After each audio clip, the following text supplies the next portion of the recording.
guys. We're going to be putting some more news channels on about Northern Ireland and they think if we leave the EU with no deal, the troubles might start off again in Northern Ireland. I mean, if you know what I'm saying, if you're from that area or know what it's all about. But this video was 1 week ago. Most people have probably seen this. Some people probably haven't, so I'm going to put it on my YouTube and show you guys it.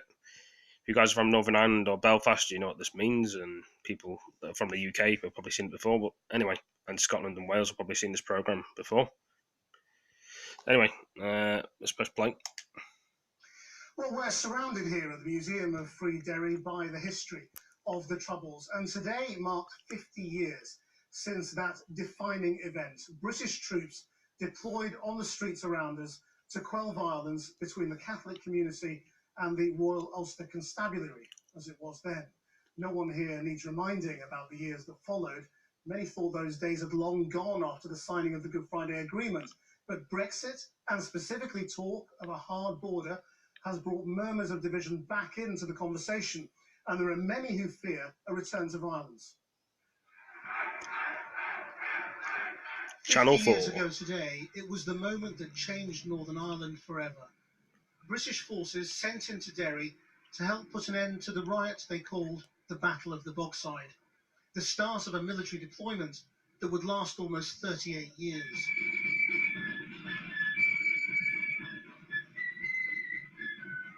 It had begun as Protestant marchers, apprentice boys, celebrated an ancient victory, passing by the Catholic Bogside. Against a backdrop of civil rights abuses and discrimination, a riot erupted. This is Londonderry. This is Londonderry on the day of the Apprentice Boys' March. The police are now a quarter of a mile inside the Bogside area. This here is Harvey Street. They've been moved in here after sustaining for some 2 hours a hail of stones from people on the Bogside side of the barricade. And for 2 days, the Royal Ulster Constabulary, as it was, and their much feared and armed B Specials lost control. That's the one on Waterloo Street, isn't it? Terry Wright was one of the apprentice boys. Eamon McCann was a young nationalist. Well, my first memory of standing in the corner, just along here, and looking down William Street and seeing British soldiers, some of them appearing, or seemed something to me anyway, unrolling the concertina of barbed wire and putting it across the mouth of William Street, i.e. across the mouth of between the Bogside and the commercial part of the city. So I was a member of the Apprentice Boys at the time and was on the parade when the stone throwing kicked off, and it was only later in the evening when I came down and I was on the other side of the barricade observing what was happening here. But I mean, standing here today, I suppose now I am getting a sense of sorrow. Today, it is a no-deal Brexit they both fear, and the possibility it could take this city back to violence. I don't see how you could have a no-deal Brexit without there being a customs installations. There must be, if it's 2 separate jurisdictions and 2 separate customs arrangements, 2 separate standards, sets of standards. There has to be some sort of border, and with all the uncertainty ahead, one of the few things that I feel certain about is that if anybody erects a customs border there, or there, within 3 miles, people are going to shoot at them. Now, people who shoot at them will not represent a majority of the people in this area or anywhere else. How many people does it take to organise and carry out an ambush? 3, 4, 6, that's all it takes. Once the installations are shot at, they have to be defended. They have to bring soldiers in to defend it. They'll be shot at. And thus you can see there a possible step-by-step return to violence. I think there are lessons to be drawn from what happened here, because the majority did not provide a safety valve for the minority view and did not listen to the minority and listen to their concerns. And you could argue that some of the same thing is happening with Brexit, that the majority is just claiming a mandate and pushing it through. So it has implications for Ireland. There is the potential that people want to exploit it for violence.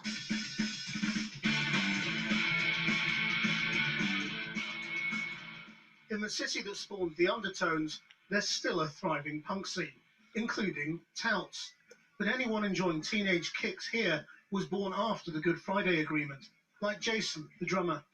So when you look at Westminster and Westminster politicians, well, I think it's their ignorance.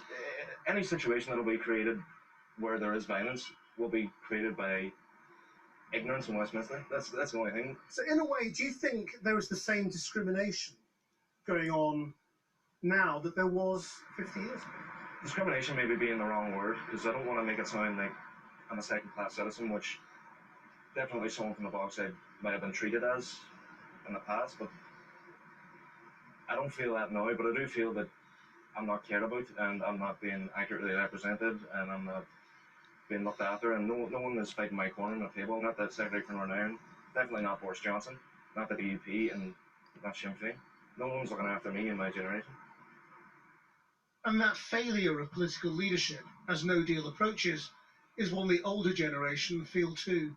The man who's now Prime Minister suggested that the border in Ireland was much like the border between Stoke Newington and Islington in London. Why should there be a difficulty here? Now the depth of ignorance. Wow. I mean, some people have little gaps in their knowledge about things.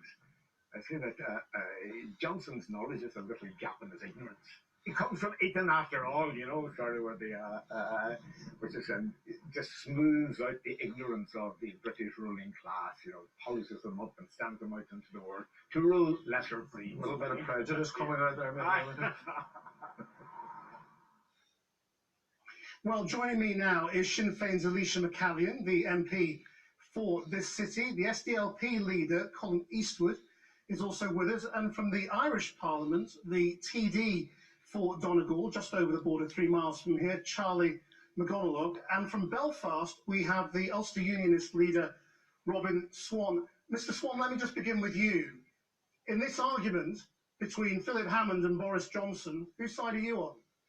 Well, I'd actually be closer aligned to Philip Hammond, and when we met Boris Johnson just over a week ago and made it very clear as the Ulster Unionist Party's position has been very clear that we don't see a no-deal exit being good for the UK or Northern Ireland specifically because of some of the difficulties that were expressed by earlier commentators. And do you fear a return to violence? And I think that's where we have to be very careful in language in regards to the return to violence.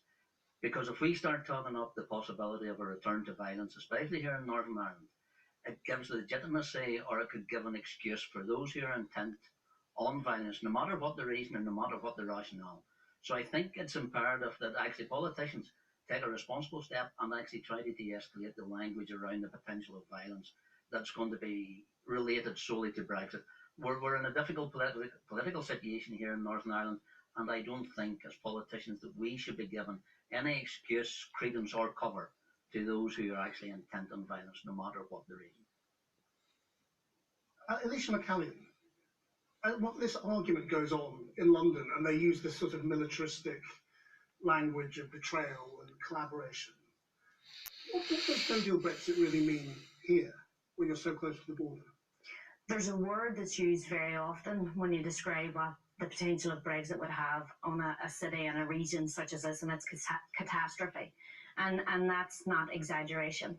We are already on the periphery as a border region here, and we suffer from deprivations and years of neglect.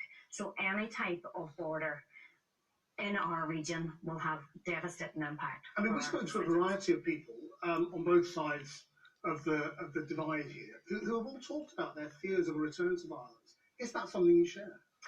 Well, I mean, the conditions that brought about the violence that started the last phase of the conflict here in the streets of Derry aren't the same. I think we need to be clear in that. Now, there are issues. There's no doubt that there is issues, but the issues that faced the people in 1969, issues like gerrymandering, severe economic deprivation, aren't the same as they are today. And what we do have today is a pathway, a peaceful pathway underpinned in the Good Friday Agreement for those who aspire towards a new and agreed Ireland to work towards. I mean, everything is economic, isn't it, Colin Eastwood? I mean, what would the economic impact here be? And what do you think the possible follow-on from that? It would be absolutely devastating for the people of the city, for the people across the border. It will totally wreck any economy that we have. This place is already in the I doldrums. mean, this is when it not a comes to rich the area, is it? This has got the highest levels of economic inactivity and unemployment of anywhere on these islands. We are already very, very badly served in terms of our economic opportunities. The idea of putting an economic border, in whatever way that would look, an economic border a mile from here would be absolutely devastating for the people of this city, and it cannot be allowed to happen. But the Brexiteers are clear that the backstop is dead. The Brexiteers, as far as they are concerned. But you see, the Brexiteers don't care about people here. They clearly have illustrated that they don't care. We have a Prime Minister who doesn't understand the issues here, and they need to start listening, because the European Union are the only people who seem to be listening to us. They're standing four square behind the citizens here. Never mind all of the politics, they're standing behind the citizens here who don't want to leave the European Union, and we definitely don't want to leave the trading relationship, which would create some kind of a border on this island. But in practical terms then, on November the 1st, if Brexit happens, and it's a no-deal Brexit, okay, fine, there's no immediate return to border infrastructure. But what happens in time?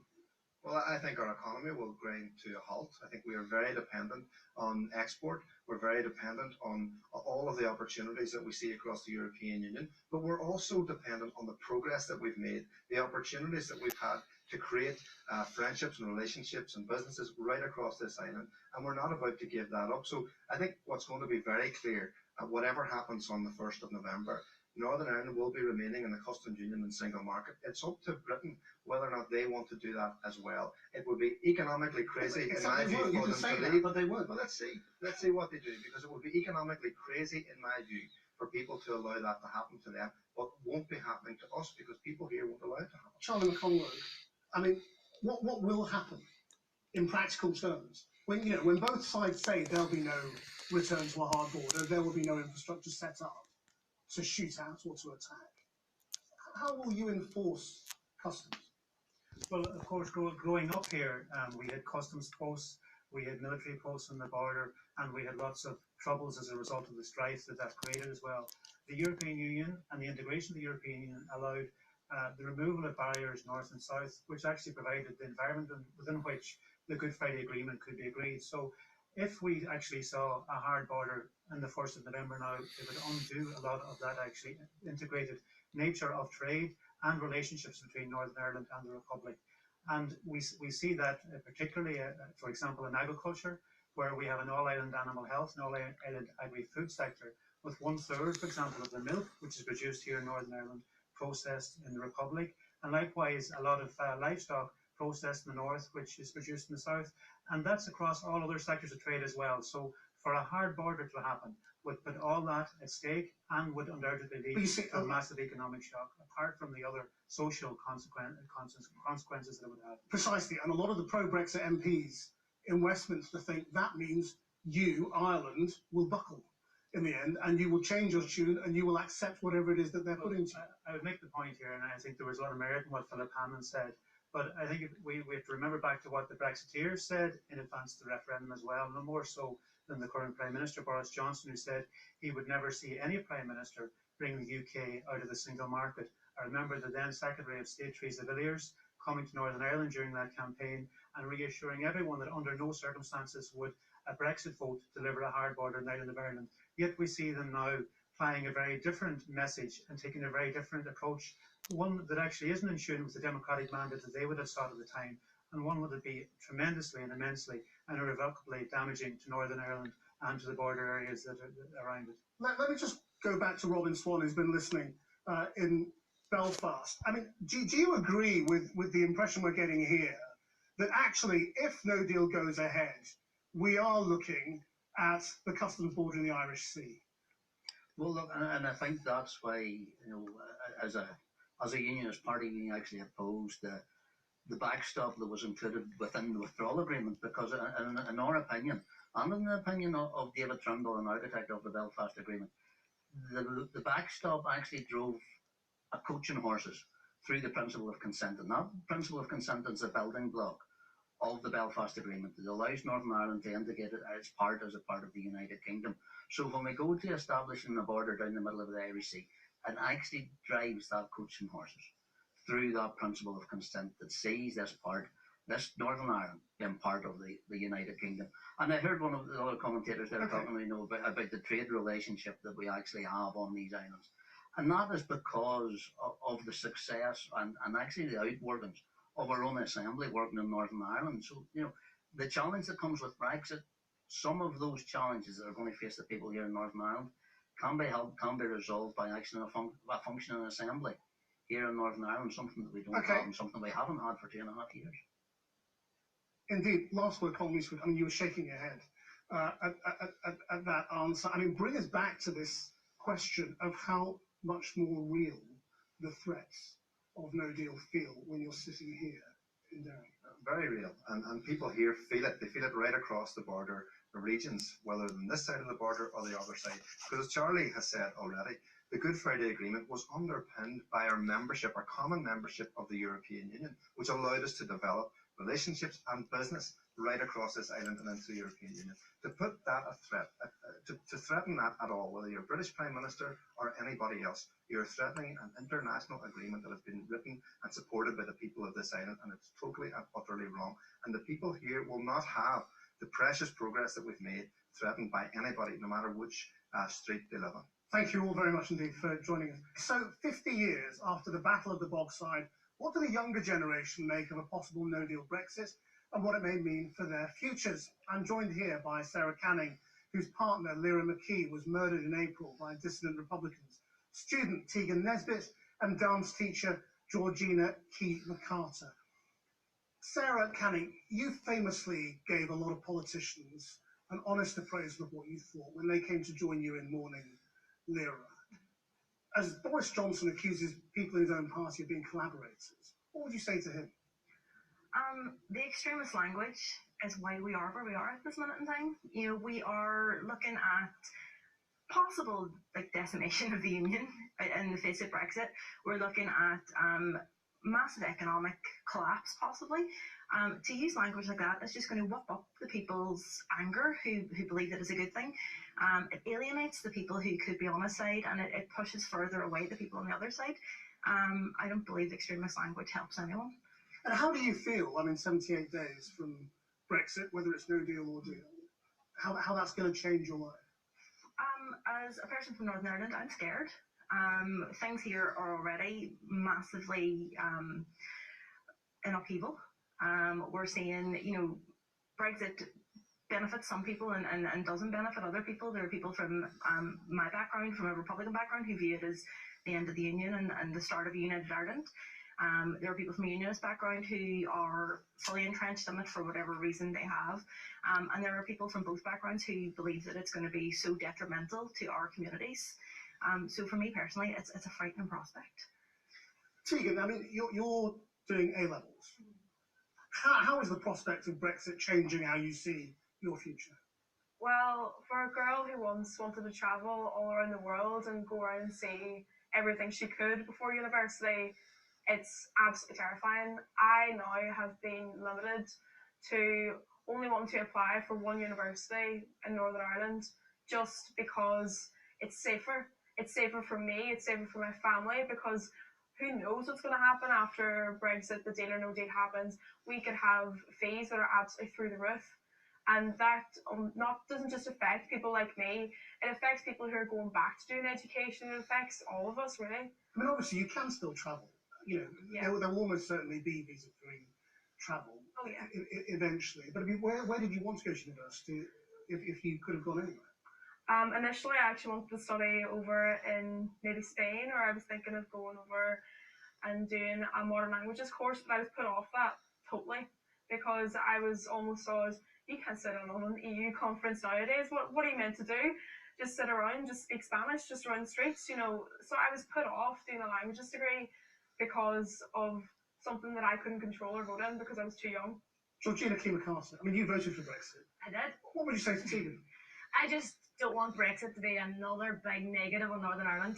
The politicians can deal with it. It's going to happen one way or another.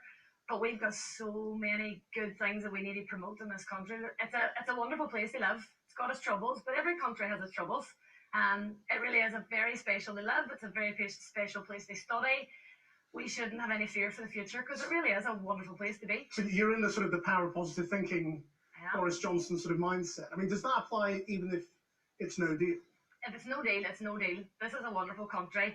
This is one of the places that have the most friendliest welcome that you'll ever find. We need to market this place as somewhere where we want people to visit, come and see what we're all about. Brexit will happen one way or another, but we're who we are. Sarah, what would you say to that? I wouldn't share the positivity that Georgina has, but I'm massively impressed by it. I agree totally. Northern Ireland's a fantastic place. You know, despite all its troubles, the vast majority of people on the streets aren't what are portrayed in the news and on the media. Good news doesn't sell, which is something that Georgina and I have spoken about today. But there are so many positives about Northern Ireland. And I mean, obviously, I have suffered the most negative consequence of what happens in Northern Ireland. I've lost the woman I loved. And we've lost an amazing person in Lyra. But, you know, she loved Northern Ireland and she saw a future and she wanted to see the best possible future.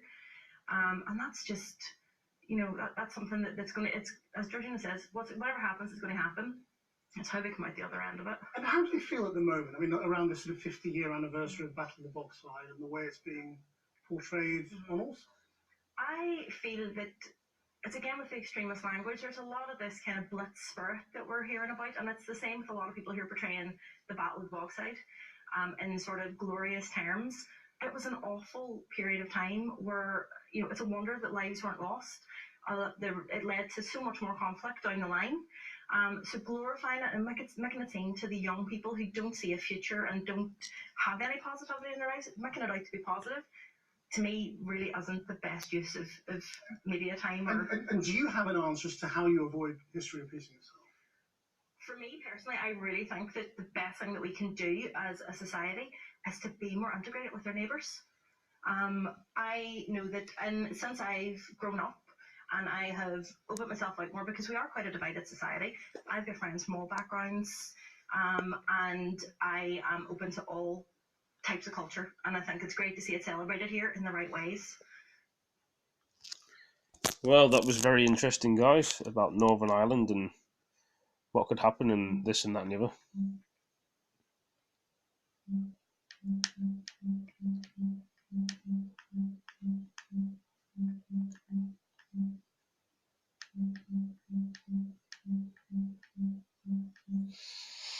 Right, so see here.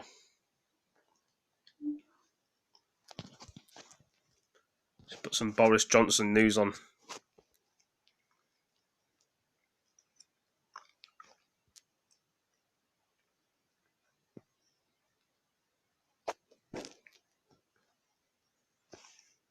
Try and fast forward the video a bit.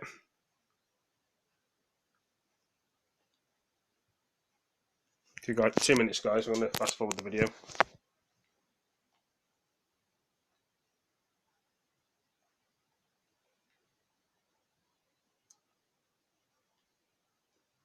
Hands up.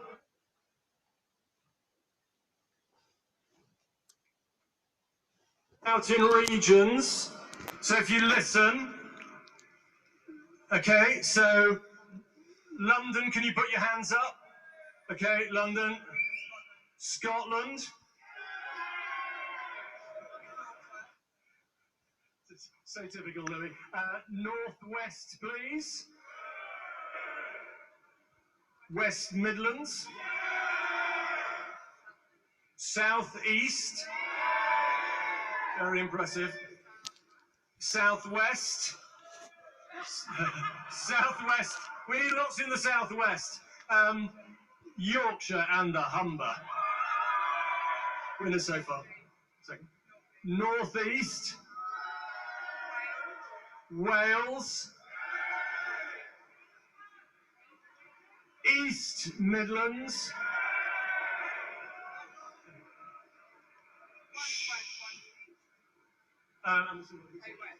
West Midlands. No, we've done that. We've done that, yeah. Just repeat where Wales is. Yeah.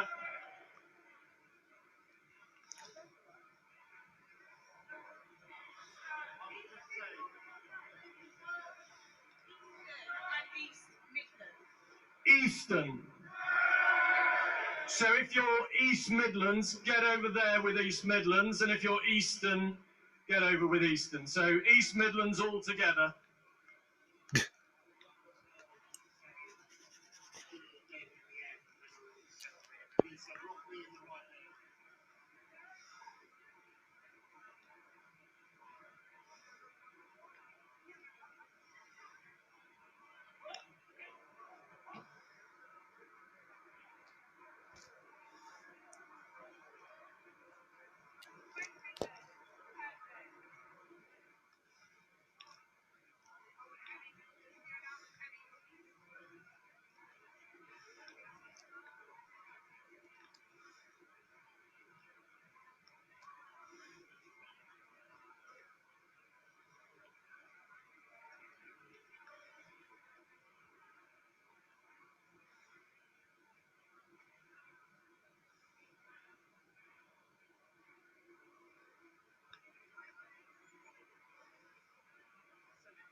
Just waiting on Nigel Farage.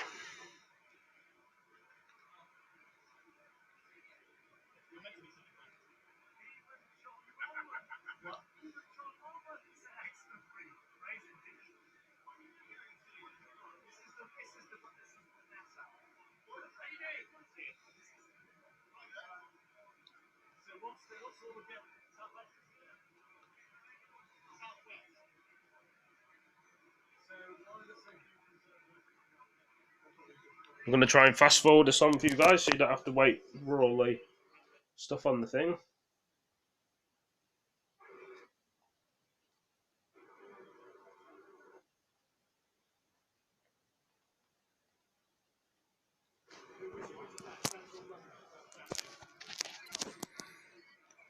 Sorry to keep putting the phone down. I'm trying to fast forward the thing a bit so you can watch the video.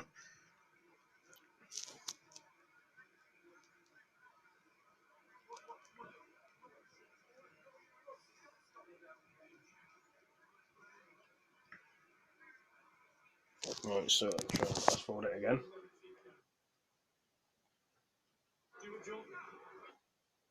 Guy looks like he's taking